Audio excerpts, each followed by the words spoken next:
Sunil शेरण advocate खास बातचीत में हैं, जिन्हें बीजेपी का नेता लगा लीजिए, प्रवक्ता लगा लीजिए। इन दिनों जेपी दलाल कृषि मंत्री का मामला बड़ा गरमाया हुआ है। जिस प्रकार उन्होंने जो शब्द किसानों के लिए, किसान नेताओं के लिए प्रयोग किए, कहीं ना कहीं उसके बाद वही देखो किसानों के घेरे में आ गए। जो गलत लोग हैं उनके लिए शब्द इस्तेमाल किए गए हैं। हालांकि आम बोलचाल की भाषा में और एक नेता की तरफ से शब्द नहीं आने चाहिए। कोई इस बात को प्रमोट नहीं करता, हर आदमी कहते हैं ऐसे नहीं कहे जाने चाहिए। लेकिन दूसरी बात मैं कह रहा हूं, हम हर आदमी की बात नहीं कर रहे, आपसे बातचीत करें। आप बताइए अपने मुख से सही कहा या गलत कहा। नहीं जिस भाषा का आपका मंत्री प्रयोग करते हैं उन्हें बाद में माफी मांगनी पड़ती है हर मुद्दे के ऊपर। कहीं ना कहीं ये आप लोगों की हड़बड़ाहट दिखा रही है, बौखलाहट दिखा रही है कि आने वाले समय आपकी जमीन खिसक रही है।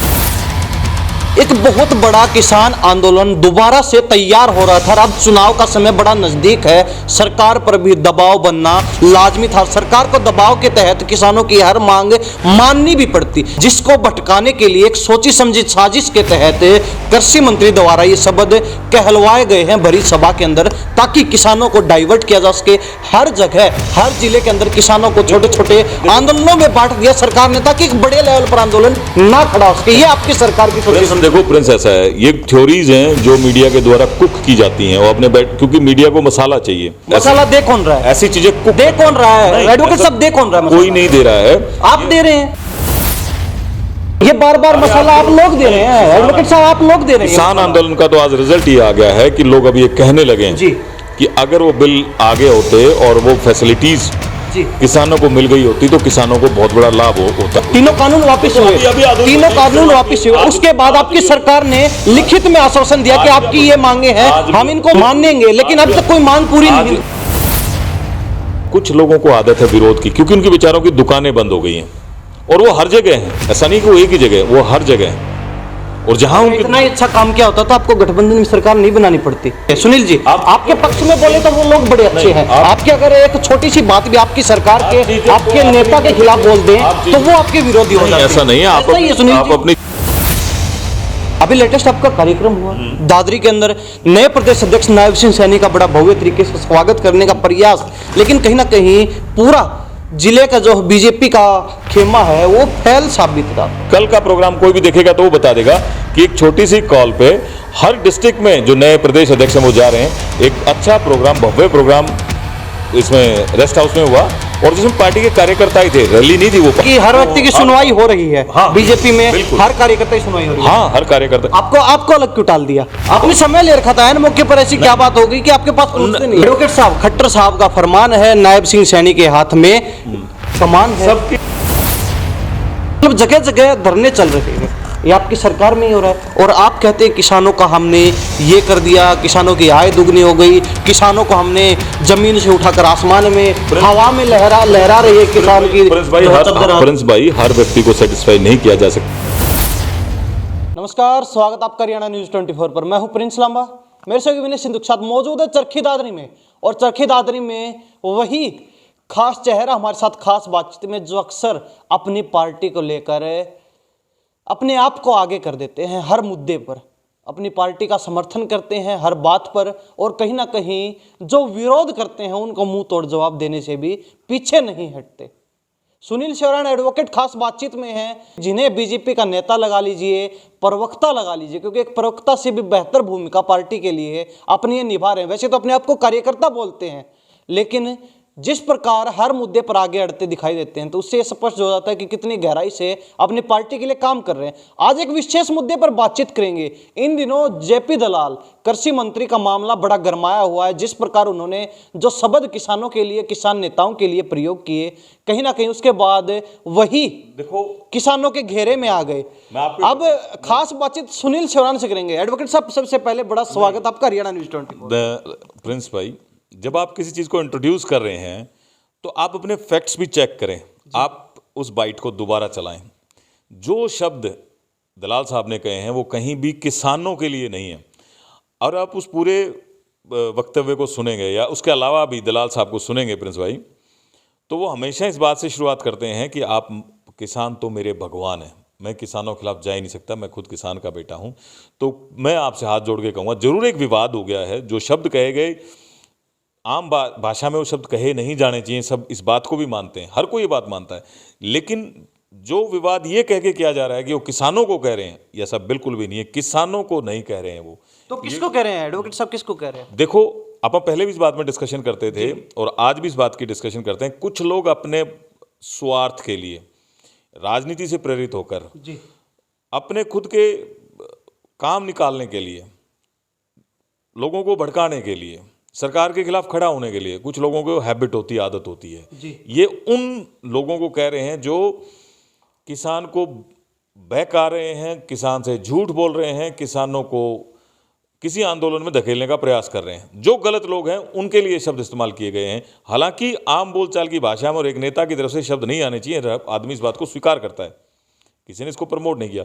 लेकिन मीडिया जो जिस तरह से इसको चलाने का प्रयास कर रहा है और कुछ लोग अपने निजी स्वार्थ के लिए इस मामले को उठाने का प्रयास कर रहे हैं, मैं उसकी बात कह रहा हूं। किसानों को बिल्कुल भी नहीं ये शब्द कहे गए हैं, किसानों को नहीं कहे गए, लेकिन जो शब्द प्रयोग किए गए हैं, चाहे किसी के लिए किए गए हों, कहते हैं समाज के अंदर महिलाओं को सर्वप्रथम दर्जा दिया जाता है। एक माँ और एक बेटी, एक बहन, वो सबकी साझी होती है। हर व्यक्ति के लिए माँ बहन बेटी बराबर होती है।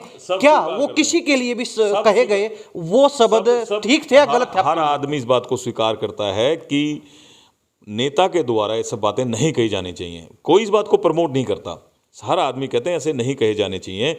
लेकिन दूसरी बात मैं कह रहा हूं, हम हर आदमी की बात नहीं कर रहे, आपसे बातचीत करें। आप बताइए अपने मुख से सही कहा या गलत कहा? नहीं, मैं कहा इस बात को कह रहा हूं कि सही कहा है, मैं भी ऐसा नहीं कह रहा हूं। लेकिन जिस प्रकार आप गलत भी नहीं कह रहे हैं एडवोकेट साहब। हाँ, मैं कह रहा हूं जिस प्रकार से इन चीजों को उठाया गया, जिस प्रकार से प्रयास किया गया फ्लेयर अप करने का चीजों को, उससे वो जो एक्चुअल मकसद था, जिसकी लड़ाई दलाल साहब लड़ रहे हैं, जिस प्रकार से किसानों के लिए लुहारू में काम कर रहे हैं, अगर आप देखोगे तो दलाल साहब एक केस स्टडी है कि एक मिनिस्टर ने कैसे चेंज लाके दिखाया है अपने हल्के के अंदर, कैसे लोगों को आत्मनिर्भर बनाया है, कैसे मछली पालन के तहत लोगों को करोड़पति बनाने का काम किया है, कैसे इजराइल जैसे देश से टेक्निक लाके नई प्यो तैयार करने के वहाँ वो जो बागवानी केंद्र वहाँ सेटअप किए हैं। तो ये एक नई चीज है, नया देश को दिशा देने का प्रयास किया है। आप कह रहे हैं कि इस मामले को गलत तरीके से पेश किया जा रहा है। आपने मीडिया का भी नाम लिया, आपने लोगों का भी नाम लिया, ठीक है, लेकिन हम करते ही क्यों? अगर आपके मंत्री महोदय ये शब्द प्रयोग ही नहीं करते, हमें मौका ही नहीं मिलता इन चीजों को प्रमोट करने का। आपके मंत्री अगर गलत भाषा प्रयोग करते और हम उस बात को दिखा रहे हैं तो वो गलत कैसे? नहीं, ये मैं कह रहा हूँ प्रिंस, कमाल बात ये है कि वो आधे घंटे की बाइट है जिसमें बहुत सारी चीजें बहुत अच्छे से कही गई हैं। उस फ्लो में दो शब्द निकले हैं और आप लगे कि सिर्फ उन दो शब्दों को पिक करके उन्हीं पर आपने सब कुछ करने के लिए जी। लेकिन मैं दोबारा, और आप ईमानदारी से काम भी नहीं कर रहे हैं। क्यों नहीं कर रहे? हमने बागवानी मेला लगने से पहले आपके बागवानी केंद्र में पहुंचकर एक एक बात दिखाई कि जयप्रकाश दलाल ने लोहारू में क्या काम करवाया है, किसानों से बातचीत करवाई, सभी उनके पक्ष में थे उस समय तक सभी उनके पक्ष में थे। हमने बिल्कुल निष्पक्ष तरीके से उनकी सारी चीजें दिखाई। लेकिन अगर वो गलत कहेंगे तो हम गलत भी दिखाएंगे, सही होगी तो उसको सही दिखाएंगे। इस मामले में आप दबाव में है, मीडिया दबाव में है और जानबूझ के सिर्फ एक खास सेक्शन को दिखाने का प्रयास कर रहा है। नहीं, मीडिया दबाव में नहीं, आपके मंत्री को कहिए वो सामने आए, वो सारी बातें क्लियर करें, हम तैयार हैं पूछने के लिए। नहीं, उनकी एक्सप्लेनेशन आ भी गई और उन्हें क्लियर भी किया कि मैं कभी भी किसी सूरत में किसानों को ऐसे शब्दों का इस्तेमाल नहीं कर सकता। हाँ, मैं आपसे ये बात साझा कर रहा हूं। तो क्या उन्होंने माफी मांगी जिन लोगों के लिए प्रयोग किया? मंत्री को इन बातों से ये शब्दों को अवॉइड किया जा सकता था, इन शब्दों का इस्तेमाल नहीं किया जाना चाहिए था, अवॉइड किया जा सकता था इन चीजों को। लेकिन जो मीडिया और कुछ लोग इस मामले को जिस प्रकार से जिस लाइन ऑफ एक्शन में फ्लेयर अप करने की कोशिश कर रहे हैं वो गलत है।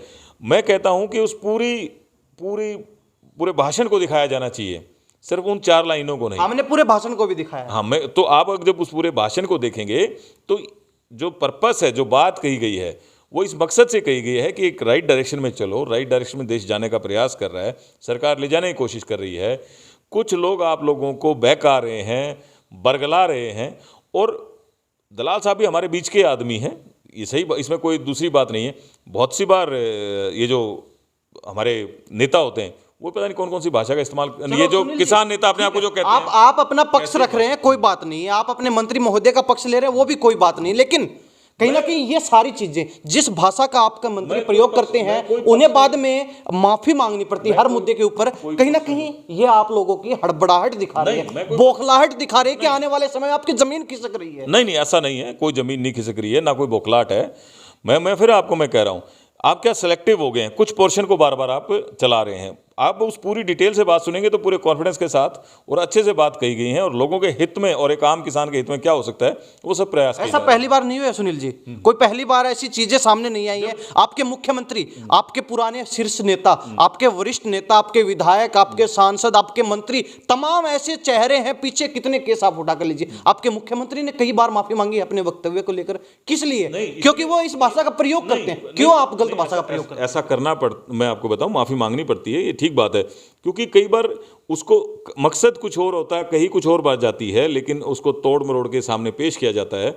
और अगर कोई एक चीज़ फ्लेयर अप हो रही है और किसी एक सेक्शन को बुरा लग गई तो इसमें कोई बुरी बात नहीं है, आदमी अपने शब्द वापस भी ले सकता है और माफ़ी मांग सकता है, इसमें तो कोई बुरी बात नहीं है। तो अब तक तो मेरे ख्याल से माफी नहीं मांगी गई। देखो, दलाल साहब एक सीजन्ड पॉलिटिशियन है, उनको पता है कि कहाँ क्या चीज़ करनी है।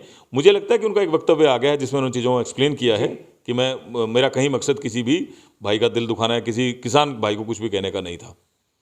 चलो वो तो ठीक है। ये तो वो ही है कि आप सबसे पहले तो एक कहते हैं ना कि अगर गाड़ी एक्सीडेंट हो जाती है और जो फ्रंट शीशा होता है, विंडो होती है, उसको अगर क्रैक पड़ जाए और उस पर आप एक छोटी सी टेप लगा देंगे तो वो शीशा ठीक होता नहीं है। आप ठीक करने की कितनी कोशिश कर लीजिए, लेकिन जो बात है वो क्लियर है। और कहीं ना कहीं किसान भी इस मामले को जो है बड़ी गहराई तक लेकर जा चुके हैं। उन्होंने कल हमने दिखाया, पंचायत हुई, पुतला जलाया गया, पुतले पर जूते मारे गए, और कहीं ना कहीं आपके मंत्री महोदय को एक जानवर तक की संज्ञा दे दी गई। जिस प्रकार आपके मंत्री ने कहा कि कुछ लोग जो हैं अपराधी हैं, केस दर्ज हैं, बहन बेटियों को लेकर जो टिप्पणी हुई, चलो ठीक है, आप कहते हैं कि मामले को बार बार दर्शाया जा रहा है, हम नहीं जाते उस बात पर, लेकिन किसानों ने अब क्लियर कर दिया है। 9 तारीख तक का समय है, माफी मांगे या फिर मुख्यमंत्री और आपकी सरकार को कह दिया गया है कि कैबिनेट से बाहर करें, पार्टी से बाहर का रास्ता दिखाएं। अगर ये माफी नहीं मांगते हैं, लोहारो विधानसभा क्षेत्र में जो उनका गृह क्षेत्र है वहां पर उनके सार्वजनिक कार्यक्रमों पर भी प्रतिबंध लगा दिया गया। अगर वो कार्यक्रम करेंगे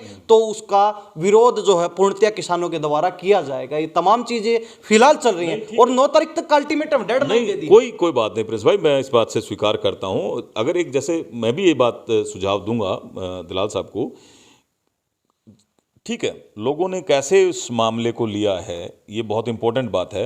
और जहां किसान अगर ऐसा समझ बैठे हैं, सोचते हैं, तो इस मुद्दे को ख़त्म करने के लिए अपने शब्द वापस लेना कोई बुरी बात नहीं है। और मैं आपको दोहरा रहा हूं, मुझे जहां तक अंदाज़ा है शायद उन्होंने अपने वक्तव्य दे दिया है, अपनी एक्सप्लेनेशन कर दी है। किसानों के खिलाफ दलाल साहब कभी भी किसी भी सूरत में कोई बुरे शब्द बोलना तो दूर सोच भी नहीं सकते। चलो, एक बहुत बड़ा सवाल हमारे जहन में है और लोग भी जानना चाहते हैं, क्योंकि एक बहुत बड़ा किसान आंदोलन दोबारा से तैयार हो रहा था। अब चुनाव का समय बड़ा नजदीक है, सरकार पर भी दबाव बनना लाजमी था। सरकार को दबाव के तहत किसानों की हर मांग माननी भी पड़ती, जिसको भटकाने के लिए एक सोची समझी साजिश के तहत कृषि मंत्री द्वारा ये शब्द कहलवाए गए हैं भरी सभा के अंदर, ताकि किसानों को डाइवर्ट किया जा सके। हर जगह, हर जिले के अंदर किसानों को छोटे छोटे आंदोलनों में बांट दिया सरकार ने, ताकि एक बड़े लेवल पर आंदोलन ना खड़ा हो सके। ये आपकी सरकार की सोची। देखो प्रिंस, ऐसा है, ये थ्योरीज हैं जो मीडिया के द्वारा कुक की जाती हैं। वो अपने क्योंकि मीडिया को मसाला चाहिए, मसाला इन्हीं बातों से आता है। अब आप एक्सपर्ट हो गए हैं, आप जान गए हैं कैसे चीज़ें बिकेंगी, उसको बेचने के लिए इस तरह का मसाला डाल के मीडिया मसाला दे कौन रहा है? ऐसी चीजें कुक दे कौन रहा है? एडवोकेट साहब, दे कौन रहा है? कोई नहीं दे रहा है, आप दे रहे हैं। आपके लोग अगर ऐसी चीजें कहते हैं तो दिमाग की खुद की उपज है और आप उसको तैयार कर रहे हैं, चीजों को घोल मरोड़ के कुछ एक नया कुक करने की कोशिश कर रहे हैं ताकि चैनल चले, बातें चलें। अब मीडिया का प्रयास है। आज ये पहली बार कोई ऐसी बात नहीं आई। इससे पहले किसान आंदोलन था, उस समय किसान आंदोलन के समय कृषि मंत्री ने कहा कि ये किसान वो हैं जो निठल्ले लोग घूमते हैं। मुख्यमंत्री ने कई चीजें की, लाठी डंडे तैयार कर लो, इनका इलाज करेंगे। ये बार बार मसाला आप लोग दे रहे हैं, एडवोकेट साहब, आप लोग दे रहे हैं। किसान आंदोलन का तो आज रिजल्ट ये आ गया है कि लोग अब ये कहने लगे हैं कि अगर वो बिल आगे होते और वो फैसिलिटीज किसानों को मिल गई होती तो किसानों को बहुत बड़ा लाभ होता। कौन सा किसान कह रहा है? हमने आज तक नहीं सुना। मैं सुनवाऊंगा आपको, ऐसे बहुत सुनवाइए, आप प्रूफ रखिए। मैं दूंगा आपको प्रूफ, मैं बताऊंगा इस बारे में। और मैं इतना ही नहीं, मैं आपको ये भी बताता हूं कि बहुत जल्दी किसान खुद इस बात पे आंदोलन करेंगे कि हमारे को ये तीनों फार्म बिल्स चाहिए। आज देखो टमाटर की खेती का क्या बुरा हाल हो गया था, पीछे प्याज का ये हाल था। कारण ये था कि आज भी वो सप्लाई चेन प्रॉपर किसानों के पास है नहीं, और वो जो फार्म बिल्स थे वो किसानों को इसी चीज़ को देने के लिए थे। तो आज जो जागरूक किसान है वो कहने भी लग गया है कि हाँ, वो जो तीनों फार्म बिल्स थे अच्छे बिल्स थे, और कुछ लोगों के बहकावे में आके, बरगलाने में आके, आप और बरगलाने वाले लोगों के लिए ही उन शब्दों का इस्तेमाल किया आप गया था। तीनों फार्म बिल को छोड़िए, आपकी सरकार ने आंदोलन खत्म करवाने के लिए प्रधानमंत्री जी ने माफी मांगी किसानों से कि कोई चूक हुई है उसको हम वापस लेते हैं। तीनों कानून वापस हुए, तीनों कानून वापस हुए। उसके बाद आपकी सरकार ने लिखित में आश्वासन दिया कि आपकी ये मांगे हैं, हम इनको मानेंगे, लेकिन अब तक कोई मांग पूरी नहीं हुई। आज भी आप अधूरी बात कह रहे हैं। प्रधानमंत्री ने भी ये क्लियर किया जब तीनों फार्म बिल्स विड्रा किए कि कहीं तपस्या में कमी रह गई, कहीं हमारी समझाने में कमी रह गई, कहीं हम चीज़ों को लोगों तक पहुंचा नहीं पाए।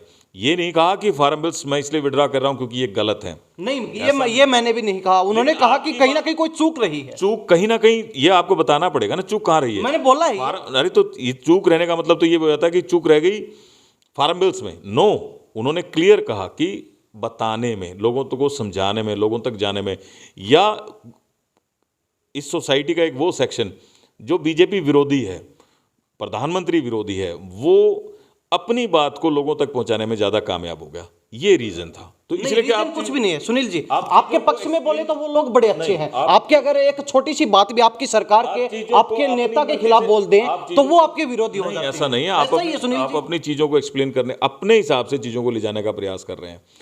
मुद्दे पर जाने की बजाय, रीजन को पकड़ने की बजाय, सिर्फ जिस चीज से सेंसेशन पैदा हो आप वहां जाने का प्रयास कर रहे हैं। जी, मैं ये कहूंगा आपको।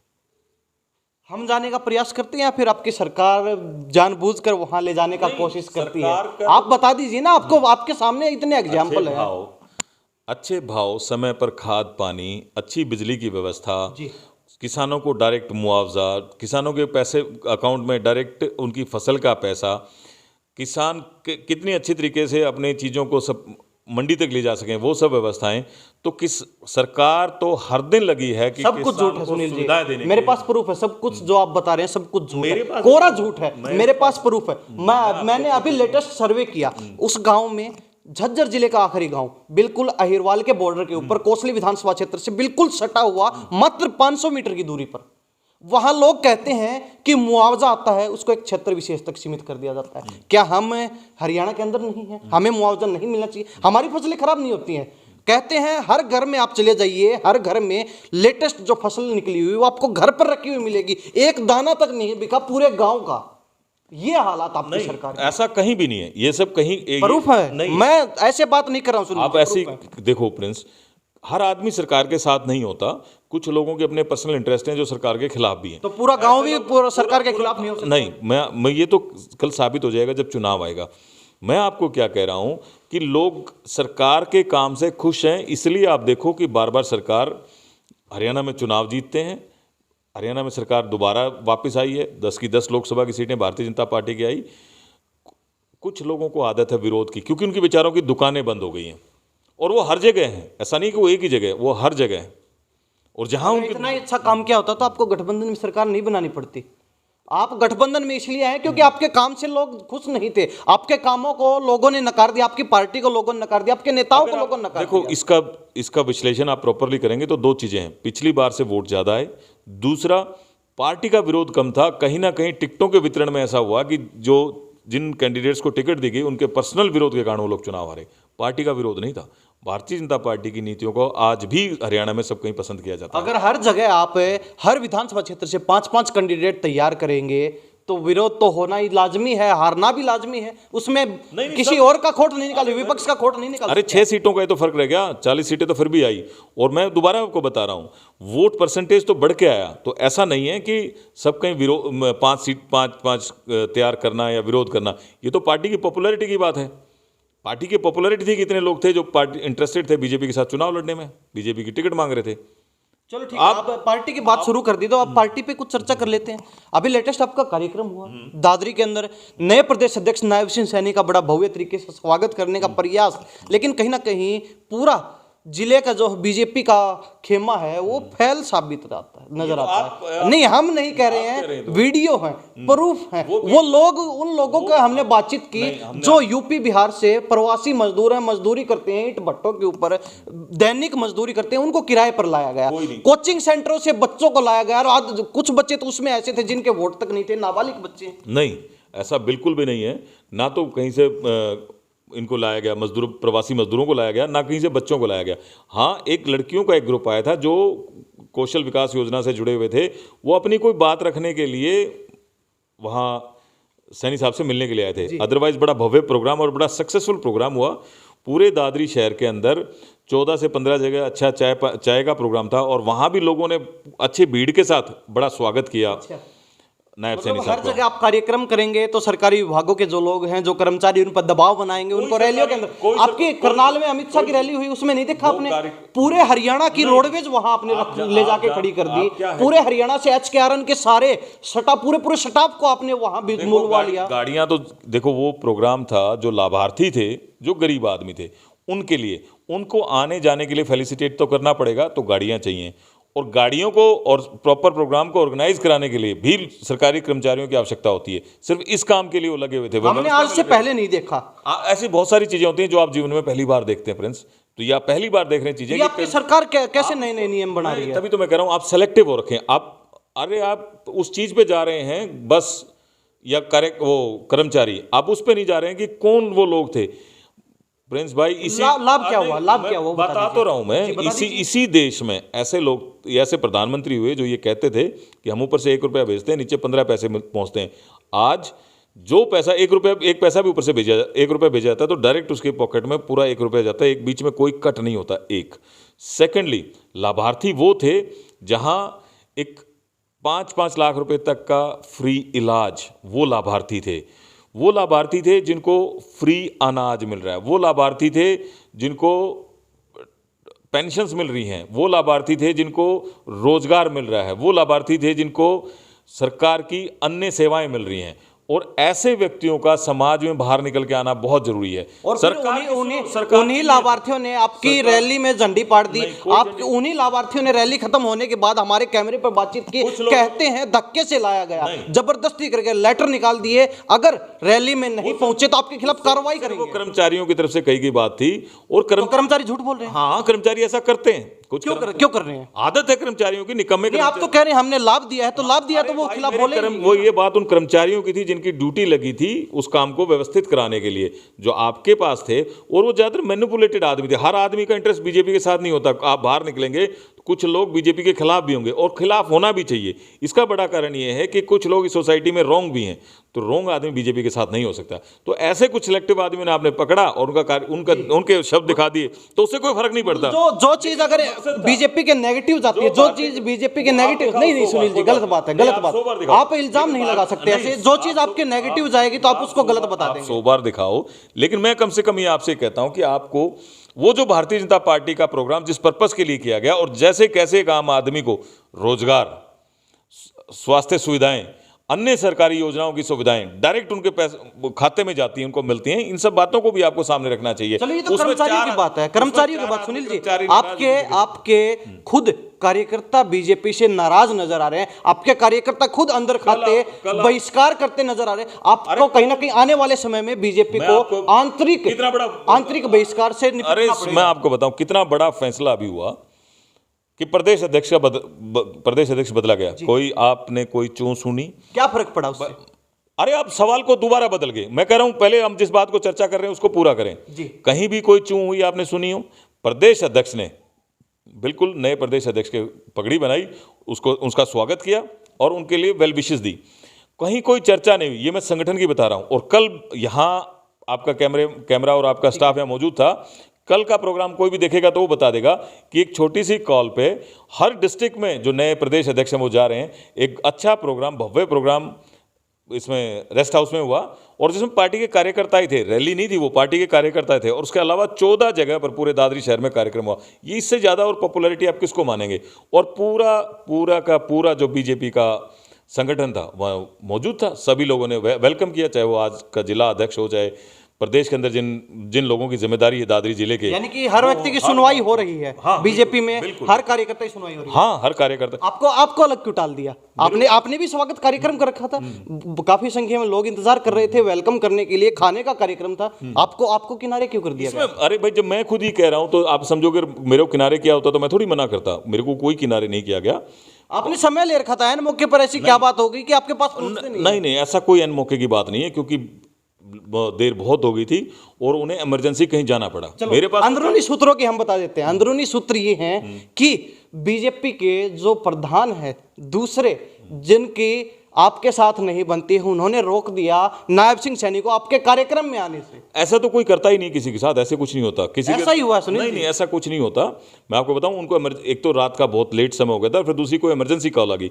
मैं आपको दोबारा दिखाऊंगा, सैनी साहब फिर आएंगे अपने पास चाय पीने के लिए, कोई बात ही नहीं है। वो भी हमारी तरह से कार्यकर्ता रहे हैं और आज प्रदेश के अध्यक्ष हैं, वो जानते हैं कार्यकर्ता की क्या कैसे उसका सम्मान किया जाता है। अब एक सवाल हमारा सिंपल सा, आप ये मान के चल सकते हैं नए प्रदेश अध्यक्ष को आपने बनाया, ओम प्रकाश धनखड़ को हटा दिया, पूरा संगठन ओम प्रकाश धनखड़ ने खड़ा किया था पिछले 3 सालों के अंदर, तो क्या वो ओम प्रकाश धनखड़ के द्वारा किया गया संगठन नायब सिंह सैनी को अपने नेता के रूप में स्वीकार करेगा? क्या वो उनके आदेशों की पालना करेगा इस स्थिति में? मैं कह रहा हूं प्रिंस भाई, बीजेपी के बारे में अभी मुझे भी जानकारियां मिल ही रही हैं और आपको भी बहुत सारी जानकारी लेने की जरूरत है। वो संगठन जो था वो ओम प्रकाश धनखड़ जी का संगठन नहीं था, वो भारतीय जनता पार्टी का संगठन था। और भारतीय जनता पार्टी में कोई एक व्यक्ति फैसला नहीं लेता। जो मेरे को जैसे जानकारियां हैं, जो चीज़ों में जानने लगा हूं, बहुत से लोग मिलकर कलेक्टिव फैसला लेते हैं। तो इससे कोई फर्क पड़ता ही नहीं कि आज चेहरा कौन है, कल चेहरा कौन होगा। सबके मन में कमल का फूल ही एक चेहरा होता है, सब उसके लिए कमिटेड होते हैं। तो वो जो लोग कमिटेड धनखड़ साहब के लिए थे, आज वो सैनी साहब के लिए कमिटेड हैं। आपको कांग्रेस की तरह या बाकी तो खैर अपने पर्सनल दल बनाए बैठे हैं, उनकी तो फैमिलीज हैं, ऐसी चीज़ बीजेपी में आपको देखने को नहीं मिलेगी। लोग कमिटेड हैं, लोग आत्मा से काम करते हैं, लोग राष्ट्र, जो लोग देश हित में सोचते हैं वो लोग बीजेपी से जुड़ते हैं। तो इसमें दूसरी बात आती है, का बड़ा सोचते हैं, कभी अपने बारे में भी सोच लीजिए। पिछले अध्यक्ष के साथ आपकी बनती नहीं थी, आपके तार बड़े टूटे टूटे नजर आते थे, कोई दायित्व आपको मिला नहीं उस दौरान इतने। मैं सुनील सवाल सुनिए आराम से। उस समय कई ऐसे मोड़ आए, किसान आंदोलन और भी तरह तरह के आंदोलन, हरियाणा में बड़ा उतार चढ़ाव चला।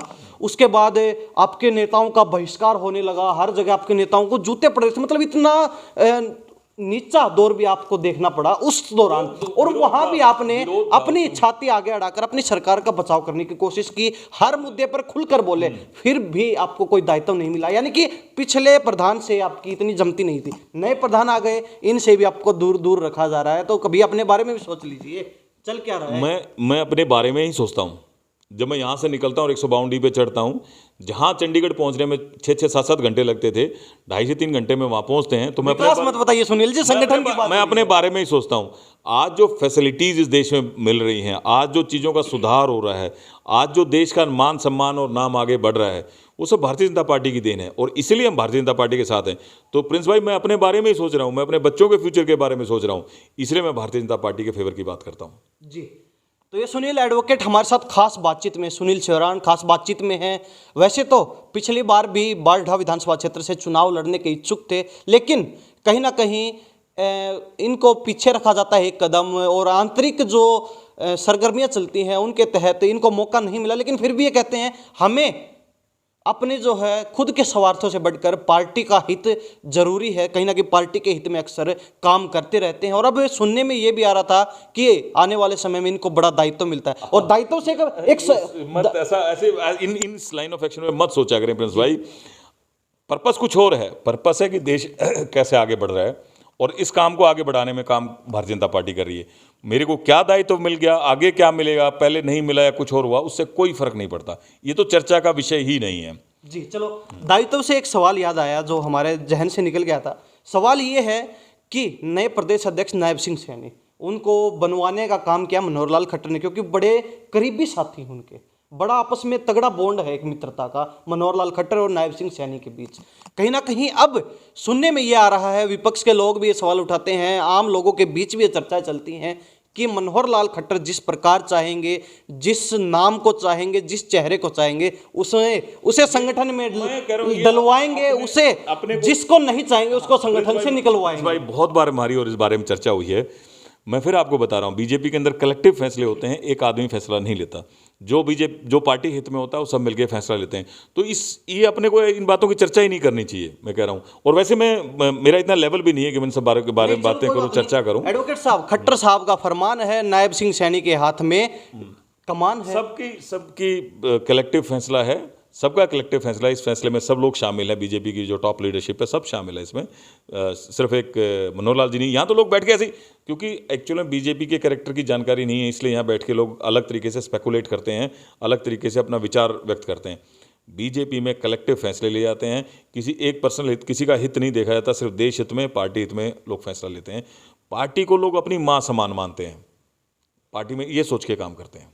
चलो एक आखिरी सवाल हमारा, हमने शुरुआत में जिक्र किया आंदोलनों का। हर जगह छोटे छोटे जिला लेवल पर किसानों के आंदोलन चल रहे हैं, कहीं मुआवजे को लेकर, कहीं पिछले साल फसलें खराब हुई उसके मुआवजे को लेकर, कहीं कंपनियां बीमा क्लेम नहीं दे रही हैं फसलों का उसको लेकर, तो कहीं कोई लाइन निकल रही है आपकी सरकारी विभागों की उसको लेकर धरना चल रहा है, कहीं आपके मंत्री कुछ कह देते हैं उसको लेकर, मतलब जगह जगह धरने चल रहे हैं।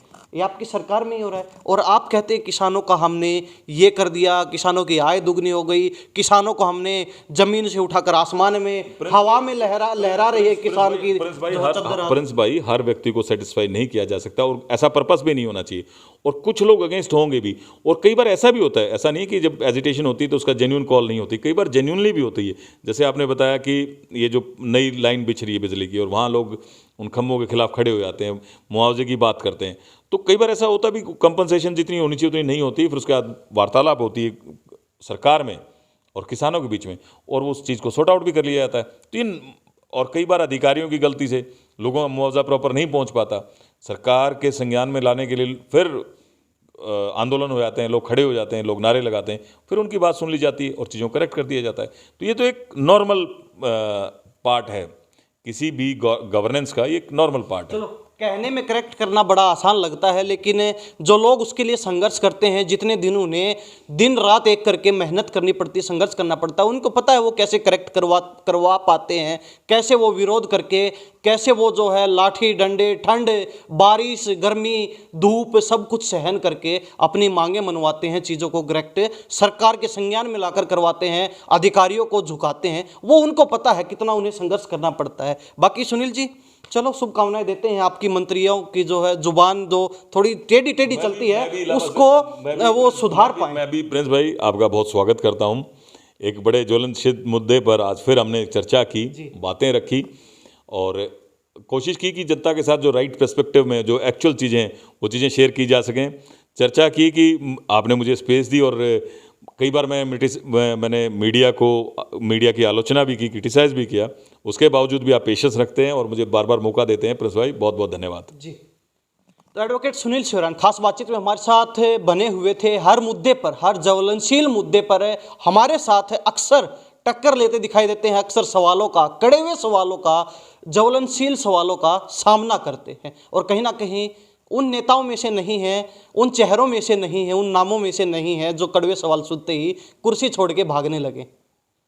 तो कहीं ना कहीं हर सवाल का बड़ा बखूबी जवाब देते हैं, सामना करते हैं डटकर, ये इनकी खूबी है और कहीं ना कहीं एक प्रवक्ता की हमने बताया कि भूमिका बड़े अच्छे तरीके से निभाते हैं। अब इनकी बातों से आप कितना सहमत हैं, कितना ये इनकी बातें आपको राइट या फिर रॉन्ग लगती हैं, कितनी सही गलत लगती हैं, इन्हीं सब बातों के साथ मैं प्रिंस लांबा, मेरे सहयोगी विनय सिंधु के साथ